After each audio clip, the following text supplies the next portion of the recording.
안녕하세요. 저는 올해 30대 초반이 된 여자입니다. 사연을 들으면서 저도 여러분들에게 전해드리고 싶은 제 이야기가 있는데요. 제 이야기를 들으시고 역시 가족이라고 하더라도 사람 함부로 믿는 거 아니라는 거 알아주셨으면 합니다. 저는 살아오면서 많은 사람들한테 배신을 당하고 힘들게 살아왔어요. 그런데 이런 저보다 더 힘들게 평생을 살아왔던 사람이 있습니다. 바로 저희 어머니예요. 저는 외동딸로 자라왔고 집에는 저와 어머니, 아버지 이렇게 셋이서 살고 있었습니다. 제가 많이 어렸을 때는 기억이 나진 않지만 점점 크고 머리가 자라다 보니 생각이란 걸 하더라고요. 다른 집들과 우리 집은 많이 다르다는 것을 깨달았습니다. 어머니의 온몸에는 항상 멍투성이로 가득했고 집안은 난장판이었죠. 초등학교 고학년이 되었을 때 저는 알 수 있었습니다. 어머니가 아버지로부터 가정폭력을 당하며 살고 있다는 사실을요. 초등학생 때보다 더 어렸을 때는 어머니가 힘든 내색을 전혀 하지 않으셨고 제 앞에는 항상 웃으시며 행복한 모습만 보이셨기 때문에 알 수 없었어요. 그리고 아버지는 저와 거의 마주치지 않았기에 친하지 않았죠. 항상 아버지는 새벽 늦게 집에 들어오셔서는 어머니와 거실에서 한바탕 싸우셨습니다. 저는 방 안에서 자고 있고요. 싸웠다기보다는 일방적으로 맞으셨습니다. 그런데 소리 한번 지르지 않으셨고 반항 한번 하지 않았죠. 그때 제가 가정폭력을 눈치채지 못한 건 아마 어머니가 아무 소리를 지르시지 않았기 때문인 것 같아요. 그때는 새벽 늦은 시간이라 제가 자고 있었거든요. 아버지는 항상 어머니에게 화풀이를 하셨고 어머니는 묵묵히 받아들이셨죠. 그런데 여기서 끝이 아닙니다. 아버지는 폭력만 하신 건이 아니었어요. 도박에 빚도 산더미처럼 쌓여 있었고 여자 문제까지 최악의 남편이었습니다. 밤에는 항상 아버지가 밖에 나가셔서 저는 아버지를 마주칠 일이 없었어요. 그리고 제가 학교를 마치고 집에 돌아오면 아버지는 안 계셨죠. 어머니는 항상 제가 학교를 갈 때 일을 하러 나가셨습니다. 아마 아버지가 쌓아둔 빚을 갚으러 가기 위해서였겠죠. 어렸을 때부터 아버지의 사랑을 안 받고 자라서 아버지에 대한 애틋함은 없어진 지 오래였지만 어머니는 항상 저를 아껴주시고 헌신해 주었습니다. 그래서 어머니가 고생하는 모습을 보기 싫었어요. 어릴 때는 알지 못했지만 시간이 지날수록 저희 집 가정환경에 대해 눈치를 채게 되었고 당장 어머니를 데리고 이 집에서 나가고 싶었습니다. 그리고 중학생이 되었어요. 제가 중학생이 되니 이제 말도 또박또박 할 수 있고 제 의사를 표현할 수 있게 되었습니다. 그날은 제가 머리가 너무 아파서 학교를 조퇴하고 집에 있었어요. 그런데 집에는 아무도 없더라고요. 아버지가 있어야 해서 어색할까봐 걱정이 되었는데 안 계셔서 다행이라고 생각하며 쉬고 있었습니다. 그런데 한 30분 정도 지나니 집 현관문을 누군가 두드리더군요. 똑똑똑 하면서 말이죠. 집에는 저밖에 없었고 아무도 찾아올 사람이 없습니다. 어머니나 아버지였으면 당연히 문을 열고 들어왔겠죠. 그런데 낯선 사람의 방문에 저는 많이 놀라 있었습니다. 제가 몇 분 동안 문을 열어주지 않으니 현관문 밖에 있던 사람이 말을 하더라고요. 여보, 나 왔다니까? 그 사람은 여자였어요. 콧소리로 잔뜩 애교를 부리면서 문을 열어달라고 하더라고요. 집을 잘못 찾은 건가 싶어 문을 열고 제대로 알려주기 위해 문을 열었죠. 그런데 현관문을 열고 얼굴을 보는 순간 저는 말을 잇지 못하였습니다. 바로 그 여자는 제 어머니의 언니였거든요. 이모였습니다. 너무 당황스러워서 아무 말도 못하고 있으니 이모가 저에게 어머 수진아, 너가 왜 이 시간에 집에 있어? 아빠는? 이라고 했고 그때 계단으로 아버지가 올라왔습니다. 저희 둘이서 대치하고 있는 모습을 보고 아버지는 당황을 하시더라고요. 야, 내가 밑에서 기다리라고 했잖아. 라고 하시면서 이모를 나무랐죠. 저는 상황 파악이 되지 않았습니다. 왜 이모가 아버지한테 여보라고 부르는지, 그리고 둘이서 왜 빈집에서 만나는지 알 수 없었죠. 그런데 저는 이모가 한 말을 듣고 한 번에 상황 파악이 되었습니다. 오늘 나 만난 거 네 엄마한테 말하면 안 된다. 라고 했거든요. 둘의 관계를 숨기면서까지 만나야 하는 건 좋지 않은 관계라고 생각했습니다. 그런데 그 둘은 건물에서 나가지 않았고 당당히 저희 집으로 들어왔어요.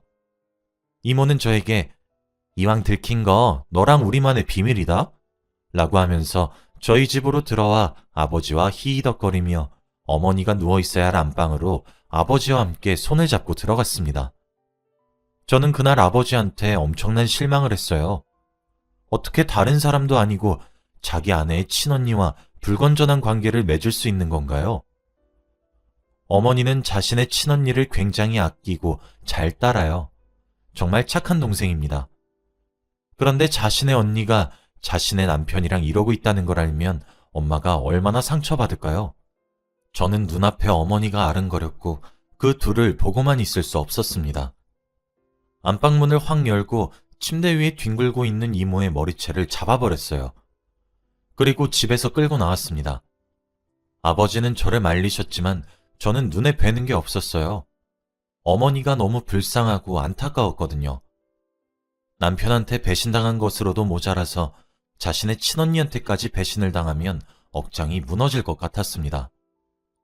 이모도 저에게 미쳤냐고 땡깡을 부렸지만 저는 어머니 대신에 복수한다는 셈치고 할 말을 다 했어요. 이모를 집 밖으로 쫓아내고 다시는 오지 말라고 했습니다. 난 당신 친동생의 딸이니 우리 아빠랑 발음 비우는 건 용서하지 못한다고 말이죠. 한 번만 더 걸리면 엄마한테 이른다고 했습니다. 이모는 당황을 하며 결국 집에서 나갔고 저는 집에 들어가자마자 아버지에게 뺨을 맞았습니다. 버르장머리가 없는 천박한 여자란 소리를 들으면서 말이죠. 처음으로 아버지에게 뺨을 맞고 눈물이 멈추지 않더라고요. 이런 사람을 친아빠라고 생각한 제 자신이 너무 한심했습니다. 그리고 아버지는 제 뺨을 때리고 막말을 내뱉으신 뒤에 집 밖을 급히 뛰쳐나갔어요. 아마 이모를 찾으러 갔겠죠.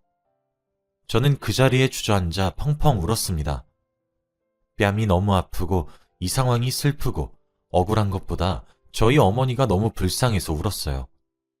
도대체 어머니는 전생에 무슨 죄를 지었길래 이런 일을 겪으면서 살아야 하나 했습니다. 아버지의 가정폭력과 친언니와 남편의 불륜, 그리고 산더미처럼 쌓인 빚까지 말이죠. 그때 저는 한창 사춘기였고 처음 본 아버지의 모습에 그날 일을 잊을 수 없습니다. 몇십 년이 지난 지금까지 생생하게 기억이 나요. 아버지는 나가셔서 돌아오지 않으셨습니다. 저녁이 되어서 어머니가 집으로 퇴근을 했는데 표정이 좋지 않아 보였어요. 제가 집에서 어머니를 맞이했는데 원래라면 해맑게 퇴근하셔서는 기분 좋은 목소리로 저에게 오늘 뭘 했는지 조잘조잘 물어보시던 어머니가 그날은 한마디도 하지 않으셨고 딱만 쳐다보시더라고요. 그때 직감했습니다. 어머니가 이 일을 다 알고 있다는 사실을요. 저는 아무 말 없이 어머니에게 다가가서 안겼어요. 그리고 등을 토닥토닥 두드려 주었습니다. 제가 그렇게 하니 어머니는 펑펑 우시더라고요. 너무 힘들고 지친다고 하면서 말이죠. 그날 저희는 대화는 나누지 않았지만 그래도 감정은 통한 것 같아요. 당장 이 집에서 나가자고 말이죠. 어머니는 항상 다른 사람들한테 당하면서 살아왔고 결국 남편과 가족을 잃었어요. 어머니 옆에는 이제 저밖에 없었고 저는 그날 이후로 어머니를 꼭 행복하게 해주겠다고 다짐했습니다. 우선 집을 나갔어요. 어머니가 모아둔 적은 돈으로 집에서 최대한 멀리 떨어진 곳으로 도망쳤습니다. 집은 작고 초라했지만 저번에 살던 집보다 훨씬 평온했고 행복했어요. 저는 중학교를 중퇴하고 일을 하고 싶었지만 어머니가 극구 반대하셨습니다. 무조건 졸업은 하라고 하셨죠. 어머니는 제 의견에 대해서 한 번도 안 된다고 말씀하신 적이 없었는데 그때 처음으로 저에게 단호하셨어요. 무조건 고등학교까지는 졸업하라고 하셨습니다. 자신이 어떻게든 돈은 벌 테니까 너는 돈 걱정하지 말고 하고 싶은 공부 다 하라고 하셨어요. 어머니의 단호함에 놀라서 알겠다고 했고 정말 어머니는 제가 하고 싶은 공부 다 하게 해주셨습니다. 저는 머리가 남들보다 좋은 편이었어서 학원을 다니거나 하진 않았지만 저희 형편에는 문제집 하나 사는 것도 빠듯했어요.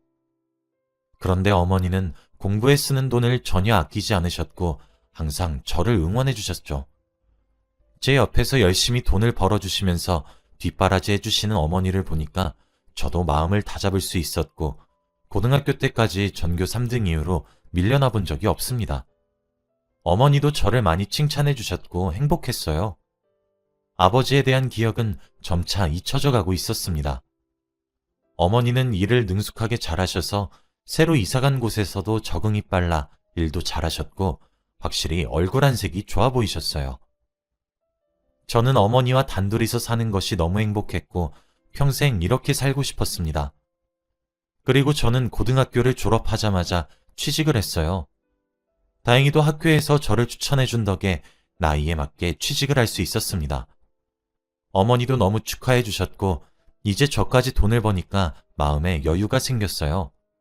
저도 직장에서 자리를 얼추 잡아갔네요.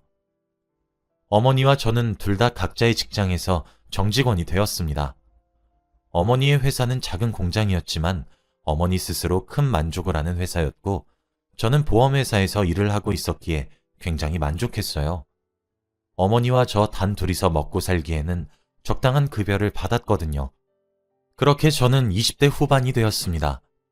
그동안 아버지에게서 단 한 번의 연락도 없었고 찾아온 적도 없어요. 저희도 찾을 생각을 전혀 하지 않았고요. 정말 행복했고 사는 것이 어떤 것인지 배울 수 있었습니다. 어머니와 단둘이서 평생 살고 싶었지만 어머니는 저와 같은 마음이 아닌 것 같더라고요. 저보고 얼른 결혼을 하라고 했습니다. 사실 그때 만나던 남자친구가 있긴 했지만 저는 결혼 생각이 딱히 없었어요.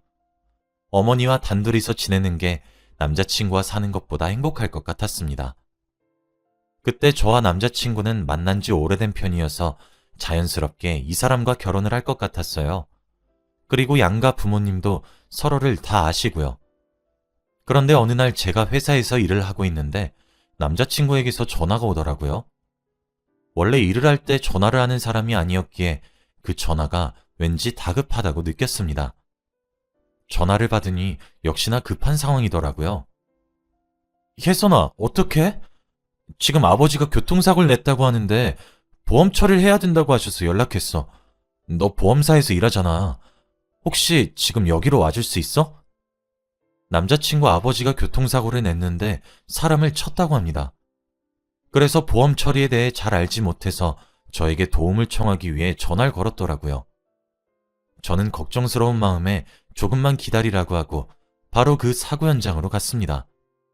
그런데 사고가 조금 크게 났는지 구급차도 있었고 경찰에다가 아주 많은 사람들이 있었어요. 그때 마침 구급차로 실려가던 사람을 보았는데 저는 충격을 받고 말았습니다.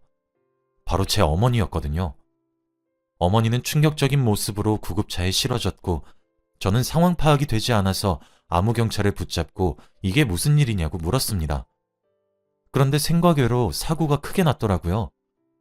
남자친구 아버지가 횡단보도를 건너고 있던 저희 어머니를 미처 보지 못했고 결국 사고가 났다고 합니다. 그런데 자동차 바퀴 하나가 어머니 다리 위를 지나갔다는 거예요. 너무 무섭고 당황스러워서 어떤 말을 해야 할지 모르겠었습니다. 그리고 하필 어머니를 사고 낸 사람이 남자친구 아버지라뇨. 어떻게 이런 우연이 있습니까? 남자친구는 저를 보자마자 이제 살았다고 당연히 제가 자신들의 편이 되어줄 거라고 생각했나 봐요. 그러면서 아버지가 차로 친 사람이 저희 어머니인 줄 모르고 막말을 뱉더군요. 혜선아, 아니 우리 아버지가 그러는데 그 아줌마가 일부러 보험금 받으려고 차에 부딪힌 거라는데? 일부러 합의금 받으려고 그랬대. 이거 어떻게 해야 돼? 난 절대 돈 한 푼도 그 사람한테 주면 안 된다고 생각해. 아주 개념 없는 아줌마야, 그치? 저는 한마디도 할 수 없었고 바로 옆에서 저희 어머니에 대한 이야기라는 걸 들으니까 화가 미친 듯이 나더군요. 우선 저는 그 뒤로 한마디도 하지 않았고 남자친구 아버지와 남자친구를 데리고 병원으로 갔어요. 어머니는 엑스레이도 찍고 검사를 받으면서 입원 수속을 진행하였고 그 과정에서 남자친구는 그 아줌마의 딸이 저라는 사실을 알게 되었죠. 수술은 내일 하기로 했고 우선 중환자실에서 지내기로 했습니다. 그런데 당연히 병실로 옮기고 오셔서 사과를 하실 줄 알았어요. 정말 죄송하다고 병원비 다 지불하겠다고 하면서 말이죠. 그런데 어머니가 중환자실에 있다가 다음날 수술을 하고 일반 병동으로 옮기실 때까지 그 두 사람은 오지 않았어요. 남자친구는 저에게 연락도 없었습니다. 저도 어디까지 가나 보자 하고 어머니가 퇴원을 하실 때까지 연락을 하지 않았죠. 그런데 이번 마지막 날 남자친구 아버지가 오셨습니다. 드디어 사과를 하려나 보다 싶었죠. 그런데 대뜸 남자친구 아버지는 저희 어머니를 보자마자 제 아들과 그쪽 따님분이 연애를 하는 사이더라고요. 사돈이 될 수 있는 사이인데 좋게 넘어가는 건 어떠신지요? 저희가 병원비를 드릴 돈이 없어서 이걸 사왔습니다. 라고 하시면서 바카스 한 박스를 주시는 게 아니겠습니까? 그러면서 몸조리 잘하세요 라고 했습니다. 저는 너무 어이가 없어서 사과라도 한마디 하고 가라고 말씀드리고 싶었는데 그때 어머니가 한마디 했어요. 감사합니다. 그리고 죄송해요. 제가 잘 보고 다녔어야 했는데 너무 죄송해요. 어머니가 오히려 잘못했다고 사과하니까 이상한 기분이 들더라고요. 그리고 그 사람들은 오히려 어머니의 사과가 당연하다는 듯이 생각을 하니까 기분이 찝찝했습니다. 그 둘은 그렇게 병실을 나갔고 저는 답답한 마음에 그날 저녁에 남자친구에게 연락을 했어요. 오늘 있었던 일을 말씀드리고 제대로 사과하라고 말했죠. 병원비나 합의금은 바라지도 않을 테니까 사과라도 정중히 하라고 말이죠. 그런데 남자친구 반응이 더 환장할 노릇이었습니다. 오늘 아버지가 찾아갔다며? 그럼 된 거 아니야? 솔직히 까놓고 말해서 우리 아버지가 너희 엄마 죽이기라도 했냐? 그런 심각한 일도 아닌데 왜 이렇게 사과하라고 독촉하는 거야? 차라리 합의금이랑 병원비 줄 테니까 이런 얘기 하지 말자. 어떻게 이런 막말을 할 수 있죠? 제가 알던 사람과 너무 달라서 저도 모르게 당황했습니다. 남자친구는 저에게 상황 다시 정리되면 연락할게. 그동안 우리 시간 좀 갖자. 라고 하면서 연락을 끊었어요. 저는 화를 참을 수 없었고 어머니한테 가서 화를 냈습니다. 엄마는 속도 없어? 지금 누가 봐도 상대방이 잘못한 건데 사과 한마디도 없잖아. 그런데 거기다가 대고 오히려 미안하다고 죄송하다고 사과하는 건 뭐야? 사과를 안 받을 거면 돈이라도 받던가. 엄마가 신고하면 합의금이라도 받을 텐데 왜 그런 것도 안 해? 난 엄마가 너무 안타깝고 불쌍해. 저는 어머니에게 큰 소리를 하고 말았고 어머니는 저에게 아무 말도 하지 않으셨습니다. 그때까지 저는 어머니가 너무 답답했고 혼자서 매일 손해보는 일을 하시니까 절대 저렇게 안 클 거라고 다짐했죠. 그날 이후로부터 저희 집에는 냉기가 흘렀고 어머니와 대화를 많이 하지 않았습니다. 집에 돌아와서 각자 할 일만 하느라 바빴고 그동안 남자친구와도 헤어지고 말았죠. 차라리 그런 남자와 결혼하고 연애할 바에는 혼자 사는 게 낫다고 생각했습니다. 그런데 어느 날 주말이었어요. 어머니는 수술 후 물리치료를 위해 병원을 다녀야 했고 저는 발이 불편한 엄마를 도와주었습니다. 집에서 병원 갈 준비를 다 하고 문을 열려고 하는데 누군가 집에 찾아왔더라고요. 현관문을 열고 얼굴을 보고 저는 기겁을 하고 말았습니다. 바로 몇십 년 전 연락을 끊고 살던 아버지였거든요. 이모와 바람이 나서 집을 나갔던 사람이죠. 그런데 세상 불쌍한 표정으로 저희 집 앞에 서 있는 겁니다. 저희 집 주소는 어떻게 알았는지 소름 돋았어요. 아버지는 저와 어머니에게 잠시 이야기를 나누자고 했죠. 저는 싫다고 했지만 어머니는 결국 알겠다고 했고 저희는 집안에서 이야기를 나누었습니다. 그런데 아버지가 하는 말은 가관이었어요. 바로 돈을 빌려달라는 부탁을 하러 왔습니다. 사고당한 거 들었다면서 그러면 합의금 나올 거고 다리 불편해서 회사 잘렸을 테니 퇴직금 나올 거고 그리고 무엇보다 우리 딸 때문에 돈 벌 거고 라고 하는 거예요. 왜 저 때문에 돈을 번가 싶어서 옆에서 묵묵히 듣고만 있었습니다. 그런데 아버지는 저에게 충격적인 말을 했어요. 혜선아, 미안한데 아버지가 돈이 너무 급해서 아빠 아는 아저씨한테 돈 많이 받고 너 팔았어. 얼른 엄마랑 아빠가 돈 벌어서 저 다시 데리고 올게. 가서 아저씨랑 잘 살아야 한다. 저는 아버지의 말을 듣고 상황 파악이 되지 않았어요. 도대체 이게 무슨 말인가 싶었죠. 저를 팔다뇨. 저는 아버지의 딸이잖아요. 그러면 돈을 벌기 위해서 자기 자식을 팔았다는 건가요?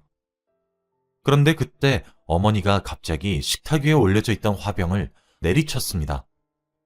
어머니는 화를 미친 듯이 냈죠. 태어나서 처음 보는 어머니의 화난 모습이었습니다.